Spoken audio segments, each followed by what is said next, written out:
ឧបនាយករដ្ឋមន្ត្រីក្រសួងអប់រំយុវជននិងកីឡាអញ្ជើញសម្ពោធអគារថ្មីនៃសាលាបឋមសិក្សាត្រពាំងព្រីងមួយខ្នងក្នុងស្រុកកោះញែកខេត្តមណ្ឌលគិរីក្នុងចំណោមអគារសាលាបឋមសិក្សាចំនួន15ខ្នងផ្សេងទៀត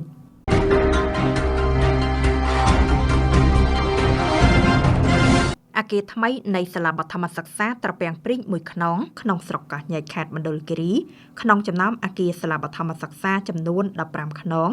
កសាងឡើងក្រោមជំនួយឧបត្ថម្ភពីអង្គការមូលនិធិ Esilida Jardin សម្រាប់ការអប់រំត្រូវបានសម្ពោធដាក់ឲ្យប្រើប្រាស់ជាផ្លូវការក្រោមអធិបតីភាពដ៏ខ្ពង់ខ្ពស់ឯកឧត្តមបណ្ឌិតសភាចាហងជូនរុនឧបនាយករដ្ឋមន្ត្រីក្រសួងអប់រំយុវជននិងកីឡានឹងមានការអញ្ជើញចូលរួមពីសំណាក់ឯកឧត្តមសុនសរុនសមាជិកក្រុមប្រឹក្សាខេត្តលោកជាមេងហៀងអភិបាលខេត្តស្ដីទីលោកបណ្ឌិតអិនចាន់នីប្រធាននាយកប្រតិបត្តិធនាគារ Esilida PLC លោកប្រធានអង្គការ AJF រួមទាំងប្រតិភូអមដំណើរមន្ទីរអង្គភាពពាក់ព័ន្ធអាជ្ញាធរមូលដ្ឋានលោកគ្រូអ្នកគ្រូប្រជាពលរដ្ឋនិងសិស្សានុសិស្សជាច្រើនអ្នកពិធីនេះប្រព្រឹត្តទៅនៅបរិវេណសាលាបឋមសិក្សាត្រពាំងព្រីងស្ថិតនៅក្នុងភូមិចម្រើនឃុំស្រែសង្គមស្រុកកោះញែកខេត្តមណ្ឌលគិរីនាថ្ងៃទី27ខែមករាឆ្នាំ2026ក្នុងឱកាសនោះឯកឧត្តមរដ្ឋមន្ត្រីបានថ្លែងអំណរគុណយ៉ាងជ្រាលជ្រៅចំពោះអង្គការមូលនិធិ Esilida Jardin សម្រាប់ការអប់រំរួមទាំងអាជ្ញាធរដែនដីនិងភាគីពាក់ព័ន្ធទាំងអស់ដែលបានរួមចំណែកគាំទ្រនិងសហការក្នុងការកសាងអគារសាលាបឋមសិក្សាចំនួន15ខ្នងក្នុងនោះមានអគារនៃសាលាបឋមសិក្សាត្រពាំងព្រីងមួយខ្នងក្នុងស្រុកកោះញែកខេត្តមណ្ឌលគិរីដើម្បីបម្រើប្រយោជន៍ដល់សហគមន៍មូលដ្ឋានក្នុងការលើកកម្ពស់វិស័យអប់រំបង្កើនឱកាសទទួលបានការអប់រំប្រកបដោយគុណភាពនិងជួយសម្រួលដល់ការសិក្សារបស់កុមារនិងយុវជននៅតំបន់ដាច់ស្រយាលឯកឧត្តមរដ្ឋមន្ត្រីបានលើកទឹកចិត្តដល់គណៈគ្រប់គ្រងសាលាគ្រូបង្រៀនអាណាព្យាបាល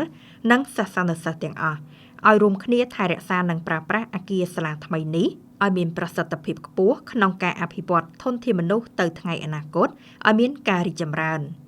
ឯកឧត្តមឧបនាយករដ្ឋមន្ត្រីបានណែនាំដល់លោកគ្រូអ្នកគ្រូព្រមទាំងមាតាបិតានិងអាណាព្យាបាលសិស្សទាំងអស់ជំរុញកូនឲ្យមកទទួលការអប់រំឲ្យបានគ្រប់គ្នាជាពិសេសលោកគ្រូអ្នកគ្រូបន្តយកចិត្តទុកដាក់លើវិធីសាស្ត្របង្រៀនថ្មីតាមបែបសិស្សមជ្ឈមណ្ឌលនិងជួយពន្យល់ណែនាំដល់សិស្សានុសិស្សឲ្យក្លាយជាកូនល្អសិស្សល្អនិងពលរដ្ឋល្អសម្រាប់សង្គមជាតិឯកឧត្តមបណ្ឌិតសភាចាឧបនាយករដ្ឋមន្ត្រីបានកោតសរសើរដល់មន្ទីរអប់រំដែលតែងតែផ្ដល់កិច្ចសហការគាំទ្រយ៉ាងល្អប្រសើរក្នុងការអភិវឌ្ឍវិស័យអប់រំកម្ពុជាដែលបានបង្ហាញពីសកម្មភាពអាទិភាពមួយចំនួនដូចជាការពង្រឹងវិសាលភាពការសិក្សាកម្រិតថ្នាក់ដំបូងការជួយសិស្សរៀនយឺតការផ្ដល់ជូនកញ្ចប់សម្ភារៈសិក្សានិងជាពិសេសការបង្កើតនិងដំណើរការថ្នាលបឋមជាដើមដើម្បីបន្តជួយគាំទ្រសកម្មភាពចម្បង